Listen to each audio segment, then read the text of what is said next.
Bonjour Victoria, Salut Thierry, bonjour à tous. toujours en forme, donc toujours en live.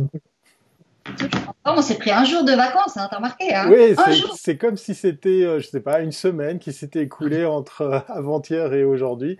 On vous a manqué, hein, je suis sûr qu'on vous a manqué. Et puis, du coup, vous êtes content de nous retrouver pour le dernier live de cette semaine. C'est pas le dernier live des Coming Mag, hein. Il y en aura d'autres la semaine Jamais. prochaine. Voilà, exactement. Cette place est prise, on va la garder. Alors, avant de découvrir l'invité du jour, on va vous rappeler que vous avez le droit de partager, de liker. On voit beaucoup, beaucoup de gens le faire sur LinkedIn. Ça nous fait très plaisir de voir qu'effectivement les épisodes de Coming Mag Live sont relayés sur vos réseaux. Vous avez le droit de les regarder en replay et puis vous avez le droit de les commenter. En tout cas, c'est bien sympa pour celles et ceux qui prennent le temps de le faire. On va sans plus attendre faire connaissance avec notre invité. Alors, Victoria, qui est Alors, notre invité de vendredi? alors aujourd'hui, c'est François Besançon, vice-président de communication suisse, je devrais dire, aujourd'hui, c'est important qu'on parle aussi avec lui. On est à J-10 de la reprise de l'activité normale, quasiment normale, disons de la fin du semi-confinement. Et puis, je pense que pour beaucoup d'agences, c'est important d'avoir l'avis de la fêtière de la branche pour un petit peu déjà avoir, François, le premier constat. Quelle analyse tu fais de la situation? On a des agences de communication qui sont des PME, qui ont été aidées par les aides de l'État.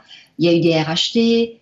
Aujourd'hui, comment est-ce que tu vois, Étienne Français disait que le pire est à venir. Alors, quelle est ta lecture, toi, de la situation? Bonjour. Je pense Bonjour. Étienne a parfaitement raison. Étienne a parfaitement raison parce que finalement, on vit tous, toutes les entreprises et pas seulement les entreprises de la branche, vivent dans une phase où leur chiffre d'affaires s'est diminué fortement, voire s'est écroulé, et puis on transféré une partie de leurs charges sur l'État. Donc sur le très court terme, elles ne s'en sortent sans doute pas si mal, mais on aura une récession. Et c'est sans doute ça auquel faisait allusion Étienne. Et c'est toute la problématique sur le long terme, c'est de savoir comment est-ce qu'on sort de cette crise. Et si on prend un langage économique, c'est le traditionnel. Est-ce que c'est une sortie en V, c'est une sortie en U ou c'est le L, hein, qui serait évidemment terrible. Mais en fait, c'est ces trois schémas-là. Et ça, c'est évidemment trop tôt pour le dire. Mais disons, globalement, si on regarde un tout petit peu plus en RR, c'est quand même quelque chose de très intéressant parce que les crises, quelles qu'elles soient, elles ont toujours un petit peu le même impact et notamment sur notre branche, hein. Elles confirment finalement les trends qui sont forts. Les trends se confirment dans les crises et c'est d'ailleurs ce qui différencie un trend d'une mode, hein. Les modes, dans les crises, on n'en entend plus parler. Les trends, ils se renforcent. Et ça, je pense que c'est très, très important. Et qu'est-ce que ça veut dire? Ça veut dire notamment c'est l'accélération de la transformation digitale extrêmement forte. Et si on regarde un petit peu, là aussi, un petit peu en arrière, on a eu la révolution agricole, hein, où le monde il a été divisé en deux, ceux qui avaient les terres et ceux qui les exploitent. Ensuite, on a eu la révolution industrielle et qui a effacé la division ancienne pour en amener une nouvelle, ceux qui ont l'outil de production et ceux qui travaillent, les ouvriers. Et aujourd'hui, c'est la révolution de la data. Et le monde se divise entre ceux qui ont les data et ceux qui les utilisent ou les donnent finalement, hein. Et c'est ce qu'on est en train de vivre et c'est ce qui est en train de s'accélérer plus encore avec cette crise qu'on voit. Et si vous regardez les résultats trimestriels des entreprises, c'est extraordinaire de voir la montée d'Amazon, la montée de Microsoft notamment, et puis la chute de l'autre côté des chiffres d'affaires, de l'industrie automobile, des pétrolières, etc. Donc on est en train de changer de monde, et ça, cette bascule, elle est absolument passionnante, et la réalité, c'est que sortiront vainqueurs de cette révolution de la data, ceux qui la possèdent, c'est les GAFA et les BATSC à l'évidence. Mais c'est ça, globalement, qui est important. Alors je pense pour nous, chez nous, dans notre petit marché suisse et encore dans notre marché de la communication, on aura aussi des trends qui sont assez clairs. Les entreprises, elles vont devoir devenir plus agiles, plus mobiles, mais ça veut dire home office, très clairement, pour toutes les entreprises. Je pense que Un jour et demi de home office pour tout le monde va devenir un standard dans les entreprises. Il y aura une diminution de la demande en mobilité, il y aura une diminution de la demande en mètres carrés. Les deux traînent très lourd dans la consommation des médias. La vidéo, l'offre digitale vont se renforcer. Voilà des éléments qui sont très clairs. Et aussi, recherche, on l'a vu, recherche de contenu de qualité dans la consommation des médias, avec une augmentation très importante, notamment des audiences du service public dans tous les pays d'Europe. Mais aussi, pour ce qui s'agit du journalisme, on voit aussi dans cette crise une qualité de contenu produit notamment par les banques, une qualité de contenu assez extraordinaire qui, en fait, on est bien loin des publi-reportages corporate d'il y a 10 ou 15 ans. Ce sont des vrais contenus journalistes d'un très très haut niveau et ça confirme ce que l'on dit, c'est que les médias ont perdu ce rôle d'interface exclusif, unique entre l'émetteur d'un message et le destinataire. Et ça, c'est aussi un train très très lourd dans la fonction et le rôle des médias dans la société. La transformation digitale permet à d'autres acteurs de jouer ce rôle et on en a la confirmation. On le voit, le magazine Swissquote a pris une grande part de marché de la presse économique. C'est un très bon exemple. Et ils ont des très belles audiences, et c'est clair. Mais c'est normal parce qu'il faut amener de l'intelligence aussi lorsqu'on doit faire, surtout si on fait de l'achat en ligne d'actions, d'obligations, et des choses comme ça. Donc il faut aussi avoir une connaissance du marché. Revenons peut-être au monde des agences en Suisse romande. En Suisse romande, on a un marché très petit. Donc, j'ai envie de dire que c'est pas la première crise que subissent ces agences de communication et que finalement, celles qui ont résisté à toutes ces étapes et toutes ces difficultés, et aussi la digitalisation a été une épreuve pour beaucoup d'entre elles, finalement, on ne devrait pas voir trop d'agences de communication disparaître, parce que j'ai l'impression que finalement, elles se sont bien adaptées. Qu'est-ce que tu en penses ? Alors, ça, je ne saurais pas le dire, disons, dans ces détails-là. Je suis objectivement pas assez proche du marché pour pouvoir le dire. Ce que je vois, c'est des réalités formidablement différentes. D'ailleurs, Communication Suisse fait une série d'interviews quotidiens avec des acteurs de la communication. Et quand on lit ces petits interviews sur la façon dont ils vivent cette crise, etc., leurs perspectives, et on voit là très clairement des situations qui sont extrêmement différentes. Et quand on regarde la Suisse globalement, on a déjà des différences régionales qui sont très très importantes. Il y a des régions, le Tessin est évidemment plus touché, la Suisse romande ensuite, Genève et la Suisse alémanique est moins touchée globalement.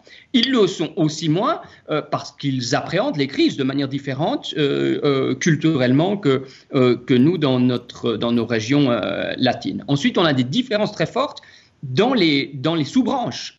La sous-branche les médias ou les agences de publicité sont évidemment touchées très très différemment. Puis on a des différences très fortes entre les acteurs. Et finalement, tout ça, c'est assez logique. Une entreprise qui est très diversifiée, une entreprise qui a des flux de revenus, elle va beaucoup mieux résister à cette crise, il y a toutes les crises que d'autres. Et ça, c'est aussi vrai pour les agences de publicité.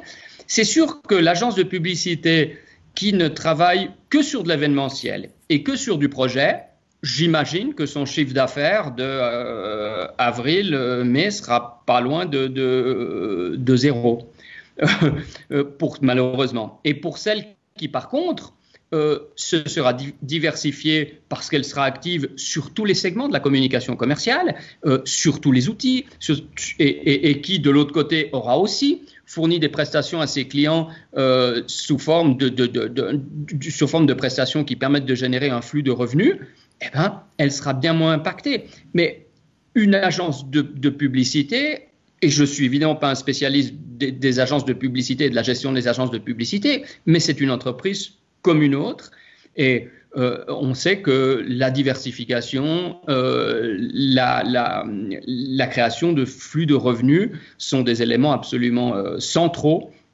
pour consolider des entreprises, leur faire passer des étapes, et puis si on ne fait pas ça, on sait aussi en gestionnaire d'entreprise que quand on a une activité à risque, on doit de l'autre côté prendre un certain nombre de mesures sur la flexibilité des outils de production pour ne pas être coincés dans une crise de ce type-là, et puis aussi en termes de génération de réserves, etc. Donc, c'est des éléments finalement de gestion d'entreprise assez classiques. Et oui, je pense qu'il y a un certain nombre d'acteurs qui étaient exclusivement sur du projet, exclusivement sur un segment très particulier. Pour ceux-ci, c'est une catastrophe sans nom et ils auront beaucoup de peine à s'en remettre, c'est une évidence. Mais une crise, c'est ça. On dit souvent, et Dieu sait si la phrase est vilaine, mais les gros maigres, les maigres meurent, les gros maigrissent, les maigres meurent, pardon. Et c'est un petit peu la réalité de toutes les crises, et celle-ci ne va malheureusement pas échapper à la règle. Alors dans toutes les crises, on dit, il y a toujours du positif dans le négatif, on l'a vu avec certains de nos invités. Dans toutes les crises, il y a des opportunités et là tu as lâché le mot, la transformation digitale. Est-ce qu'il ne serait pas temps d'arrêter d'utiliser ce terme transformation digitale, puisque à l'image de Facebook qui a déjà bientôt 20 ans, enfin une bonne quinzaine d'années, est-ce que là, dans les professions de la communication, on pourrait changer un petit peu notre fusil d'épaule? On l'a vu avec quelques rencontres, quelques interviews qu'on a eues ici à ComInMag Live, que certains, c'est pas du tout un souci, on est déjà aguerri à l'usage de ces outils. Mais je pense pas que au fonctionnement d'une agence, je parle toutes les étapes de la digitalisation. Est-ce que au sein de Communication Suisse, tu te sens nanti de cette mission, peut-être de profiter de faire passer ces messages pour que le jour d'après soit celui où on aura mis en place tout ça et puis qu'on les utilisera de façon efficace? Alors, tu as parfaitement raison, Thierry, de dire que la transformation digitale, c'est pas simplement de faire en sorte que on consomme les contenus écrits sur notre tablette ou qu'on utilise de la publicité digitale. C'est l'entier du processus d'une entreprise. Et d'ailleurs, moi, j'ai toujours été de ceux qui pensent que le digital n'est pas dans nos métiers, c'est pas une discipline à part entière, c'est un canal de distribution de plus de la communication commerciale, rien de plus, rien de moins. Et la communication, il n'y a pas de communication digitale à proprement parler, il y a de la communication et il y a différents canaux. Et les canaux digitaux en font partie comme les canaux traditionnels. Mais la transformation digitale, on sait aussi que, et tu l'as dit Thierry, ça touche vraiment l'entier de nos entreprises. Et on voit des entreprises qu'on considérait comme finalement relativement modernes, qui souffrent de cette situation, qui n'ont pas pu faire face du jour au lendemain à la situation qu'on a connue à la mi-mars, simplement parce que les collaborateurs n'étaient pas équipés, pour travailler à distance, les process n'étaient pas au point pour faire cela, et ça effectivement. Une crise de ce type-là est un accélérateur incroyable. On aura tous fait l'expérience dans nos entreprises respectives que des choses qu'on a essayé de mettre en place depuis 2 ans, 3 ans, 4 ans avec les résistances internes, etc., on n'a jamais réussi à le faire et tout d'un coup, en 10 jours, on fait des choses qu'on n'a pas réussi à faire pendant des années. Ah oui, cela, on est le truc. On est le parfait exemple. On l'a enfin démarré comme ça, depuis le temps qu'on en parlait. Voilà, question, par rapport à Communication Suisse, c'est quand même la fêtière de la branche. Est-ce que tu penses qu'il y aura d'autres actions que vous pourriez mener pour aider les personnes qui travaillent dans ce secteur, que ce soit les agences, enfin je sais pas, on peut imaginer un autre type d'aide pour les agences qui justement ne se seraient pas assez préparées ou disons on n'arriverait pas dans un moyen terme, disons juste à faire passer le cap et serait obligé peut-être de fermer, disons d'éviter qu'il y ait un savoir-faire publicitaire, marketing, RP, enfin toutes ces agences comme ça dans nos secteurs qu'elles ne ferment pas, tu vois? Est-ce qu'il y a un moyen encore d'avoir de l'aide, tu penses?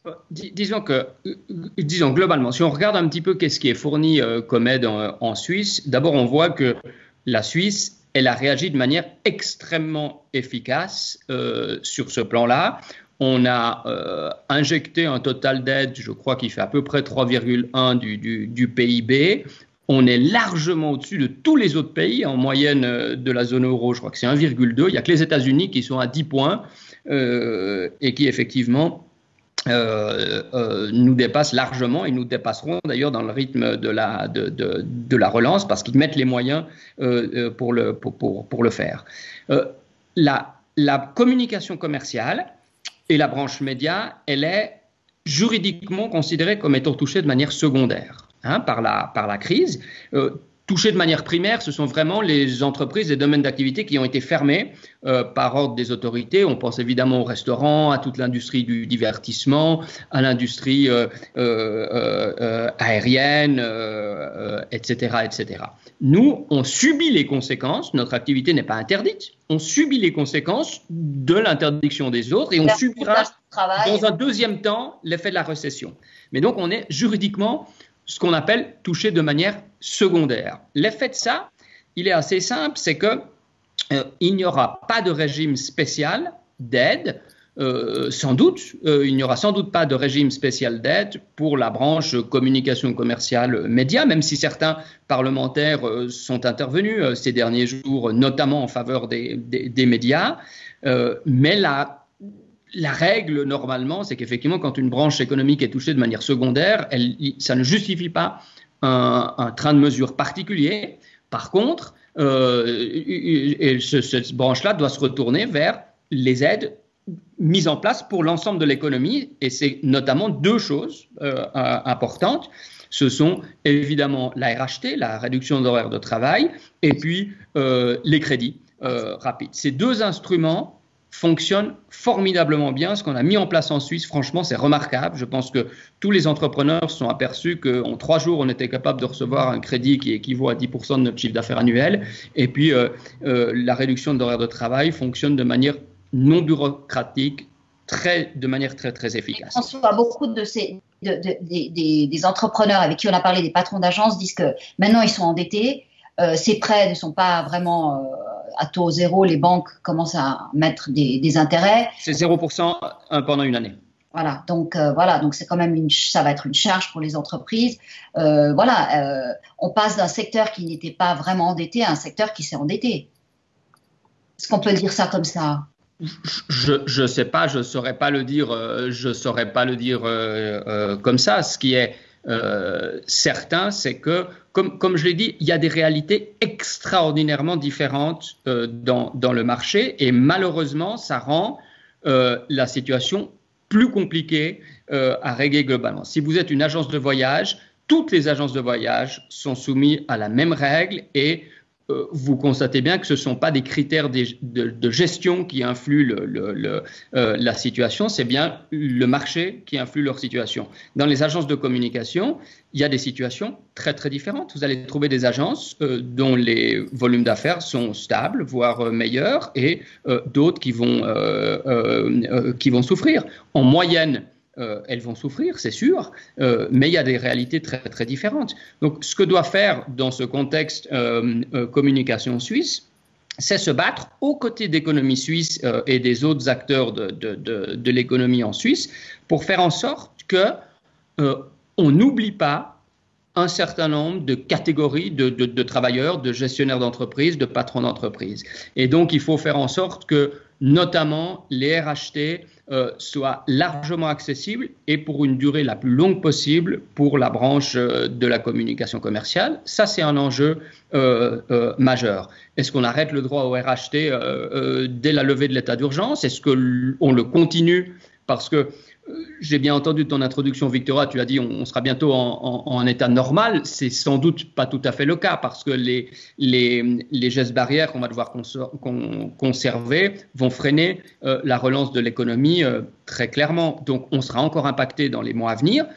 Est-ce que ça sera important qu'on puisse continuer à utiliser, à transférer une partie de nos charges salariales sur l'État de cette façon-là? Ça, c'est un enjeu qui est tout à fait majeur.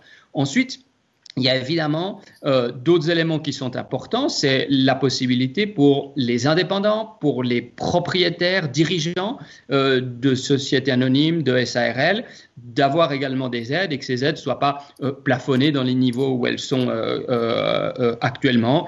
Il y a sans doute là une équité de traitement à avoir tenant compte de la crise et ça, Communication Suisse doit avec les autres acteurs de l'économie se battre, mais on trouvera des solutions qui soient globales pour toute l'économie. Elles seront sans doute pas spécifiques à la branche de la communication commerciale ou aux médias.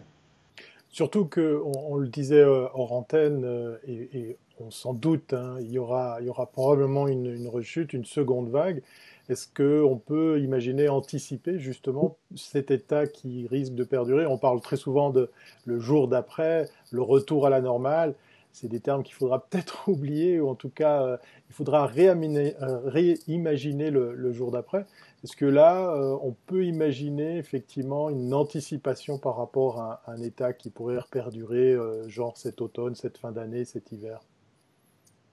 Encore une fois, ça sera ces deux instruments qui doivent pouvoir être mis en place. Et ça, l'enjeu, c'est de faire en sorte qu'ils puissent être réutilisés le cas échéant pour notre branche.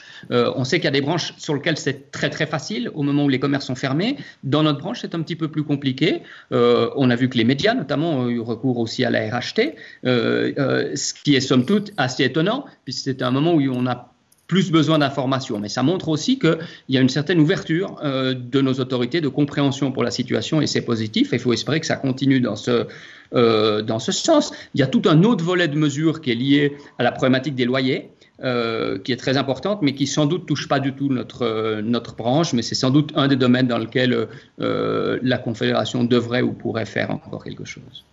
Au niveau du volume publicitaire global sur l'année, je sais que Communication Suisse a fait une estimation de ce qu'on perdrait. Est-ce que tu peux nous donner ce chiffre et puis tu peux expliquer comment ça a été calculé? Chiffre, c'est toujours difficile, mais globalement, on dit que globalement, d'abord, globalement, les marchés sont très résilients. Hein. On voit même les prévisions au niveau, à part la Banque européenne, mais autrement, on voit que les prévisions, même en Suisse, les plus pessimistes sont à moins 4%, moins 4,2%, et on tape plutôt pour moins 1,5% en 2020. La pub et l'activité de la communication commerciale est indexée sur le PIB, donc c'est déjà un bon indicateur pour nous. On voit qu'au niveau mondial, les tendances, on pensait plutôt plus 5% pour l'industrie de la communication commerciale. On dit que ça sera plutôt moins 3% en 2020. Ça, c'est un petit peu la situation. En Suisse, à proprement parler, ce que nous, on a essayé de regarder, c'est de regarder vraiment, de voir quel est l'impact du Covid et de cette crise sanitaire sur les investissements, sur l'industrie publicitaire.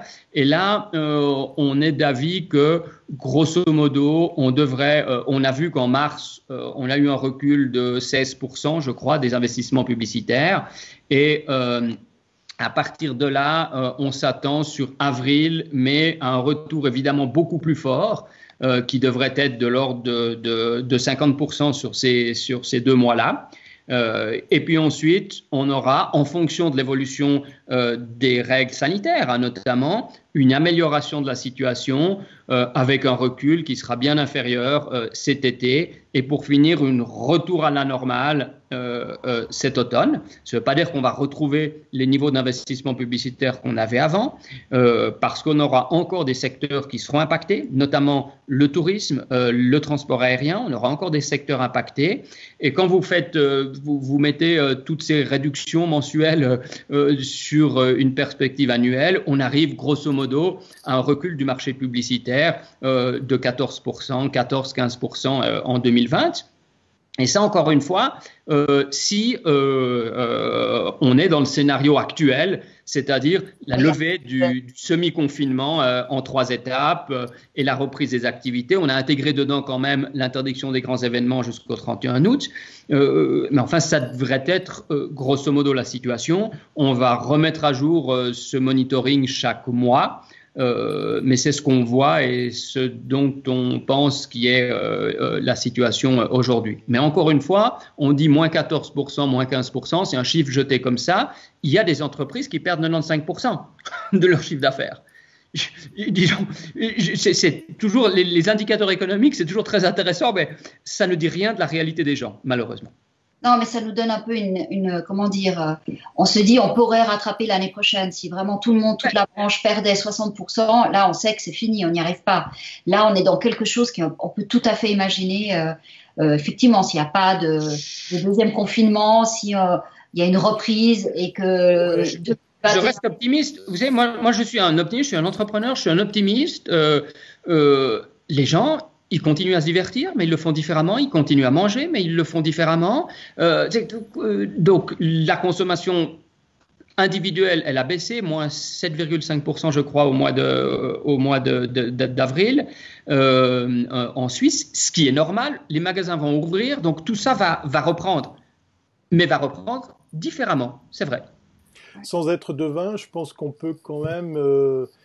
un petit peu estimer les secteurs, les métiers de la communication qui sont méchamment impactés, pour qui ça va être beaucoup plus dur. Je pense effectivement à l'événementiel. J'ai envie de poser la question sur l'affichage. Est-ce qu'il est impacté? Est-ce qu'il va être impacté? Est-ce qu'on va voir justement des répercussions? Peut-être d'autres métiers, peut-être d'autres branches. C'est l'événementiel qui nous vient en premier en tête. Mais alors, ça dépend toujours qu'est-ce qu'on appelle branche par branche. L'événementiel, c'est une évidence. Il n'y aura rien jusqu'au 31 août ou quasiment. Enfin, pour les gros événements. Je ne sais pas, par exemple, quel est le poids des gros événements dans la structure, dans l'ensemble des dépenses événementielles en Suisse. Parce que le problème, c'est qu'on a toujours des chiffres sur les gros événements, mais tous les petits événements, ils vont quand même gentiment reprendre place. Et finalement, mis bout à bout, c'est aussi d'une partie importante. Mais c'est vrai que l'événementiel va être touché fortement. On sait que la presse écrite imprimée est touchée très très fortement, c'est une évidence. Mais là, encore une fois, c'est un renforcement d'un trend qui est connu. Tu mentionnes l'affichage. L'affichage va reprendre ses droits au moment où la mobilité reprendra ses droits. Voilà. Il est fortement lié à la mobilité. Donc, oui, ça va changer. Il y aura des consolidations dans tous ces secteurs. Il y a sans doute des règles de marché qu'on va profiter de modifier. Et c'est aussi le fait des crises. Il y a des conventions de marché qui existent, qui vont évoluer. Et tout ça, c'est des éléments positifs. On a évidemment le secteur de la formation. Vous savez que j'y suis particulièrement intéressé comme actionnaire et président du SAVI, mais c'est aussi un exemple intéressant. Et d'ailleurs, c'est un exemple intéressant. Je suis globalement, à titre personnel, assez anti-aide, et c'est un très bon exemple. Le SAVI, le 16 mars, a transformé tous ses cours présentiels en cours online, n'a pas décalé un cours, etc. Donc, il fonctionne de façon... Si une entreprise comme ça ne le fait pas, elle meurt. C'est aussi simple que ça. Et d'autres instituts, je pense, un CREA a fait exactement la même chose, et bravo à eux, c'est parfait. De l'autre côté, il y a des instituts de notre branche qui finalement ont fermé la porte le 16 mars. Et alors qu'elles avaient sans doute toute la capacité ce qui leur manquait, c'est sans doute l'agilité, et elles recourent, elles attendent le financement de leurs actionnaires fondateurs ou des aides étatiques. Et c'est là où je me dis, c'est un très bon exemple qui montre que dans un même domaine, vous avez des acteurs qui vont prendre ces crises de manière positive, c'est évidemment pas le mot, elles sont dures pour tout le monde, mais enfin, qui vont se battre contre cette situation et qui vont essayer de trouver des solutions, et d'autres pas. Et quand on parle d'aide, finalement, c'est typiquement un secteur qui me montre que les disparités sont trop grandes. Il n'y a pas de raison, il y a peu de raisons d'aider, parce que tout le monde a sans doute la capacité de trouver des solutions et de résister dans ces moment-là. Quand je dis aider, ces entreprises bénéficient des aides habituelles et normales des entreprises dont on a parlé tout à l'heure, la RHT, les crédits, etc. Enfin, il n'y a pas une situation particulière qui nécessite un régime exceptionnel, comme c'est nécessaire pour les restaurants, les agences de voyage ou les coiffeurs. François, et l'autre jour, Yann de Schepper nous disait que on pourrait aussi considérer la publicité comme un investissement, ce qui aiderait aussi les entreprises à communiquer plus, parce que tu sais très bien, quand il y a une crise, très souvent, c'est ce budget-là qu'on freine un peu. Là, on va peut-être plutôt aller vers la digitalisation, donc on va peut-être aider plus, ça ira plus du côté des agences digitales, peut-être moins des agences, je dirais, plus de publicité, bien qu'aujourd'hui tout le monde fait du digital. Est-ce que tu penses que c'est une bonne idée, c'est une piste, ou c'est quelque chose de totalement saugrenu? Alors, tout à fait clairement, on a vu des choses un petit peu du même type en France, hein, notamment. Ça me paraît assez saugrenu. Je ne sais pas d'ailleurs si Yann y croit lui-même comme représentant d'une institution financière. Évidemment, toutes les idées sont bonnes, il faut suivre toutes les pistes, il faut faire flèche de tout bois, il n'y a pas de discussion là-dessus, c'est très bien. Mais je ne vois pas très bien comment vous pouvez considérer comme un actif, parce que si c'est un investissement, c'est un actif, une dépense que vous n'avez pas faite. Hein, ça me paraît déjà comptablement assez compliqué. Et puis, je ne crois pas d'ailleurs que ça soit dans l'intérêt des entreprises, parce que si vous faites effectivement, si vous le considérez comme un investissement, ça veut dire que l'année prochaine, vous allez être en plein plan de relance et vos investissements publicitaires ne seront plus des dépenses. Donc, si ce n'est plus des dépenses, elles ne seront plus comptablement une charge et du coup, on aura des bénéfices formidables et extraordinaires et on payera plus d'impôts.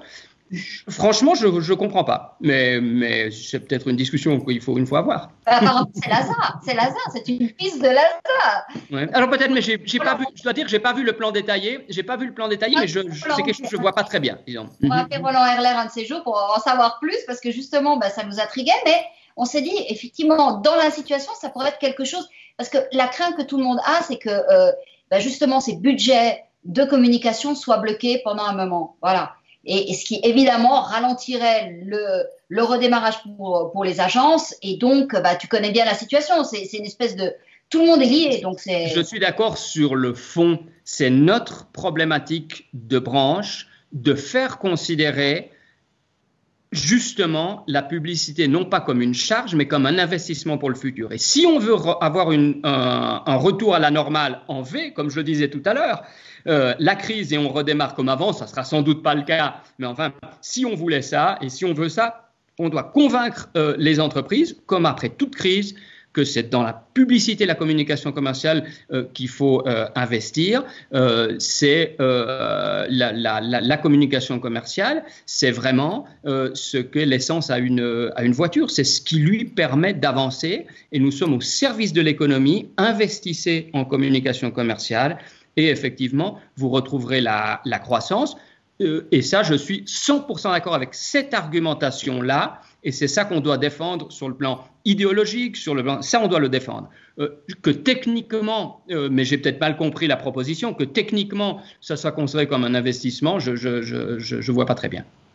On en saura plus, voilà. Ça sera pratiquement le mot de la fin. Merci beaucoup François Besançon, vice-président de KSCS Communication Suisse. Un éclairage très très utile. Je pense qu'on va probablement se donner rendez-vous dans un prochain live pour laisser passer quelques mois et ainsi faire l'état des lieux de ce qui sera passé entre… J'ai peur avec mes 14%. Là, on va tenir là, avec ça. Et puis je suis d'accord, le V c'est la mère des lettres. Voilà, ouais. C'est juste. J'en ai même 2 dans mon nom de famille. Donc voilà, on va remercier François pour cet excellent échange. On va lui souhaiter bien de prendre soin de lui. Merci encore. Victoria, il est temps de terminer la série des Comin Mag Live de cette semaine. On se revoit très bientôt. On se revoit lundi, je crois. Exactement. Voilà. Alors, encore une fois, partagez, likez, commentez. Et puis surtout, revenez nous voir lundi prochain, 15h, pour Comin Mag Live. Le retour. D'ici là, excellent week-end et portez-vous bien. Merci, au revoir.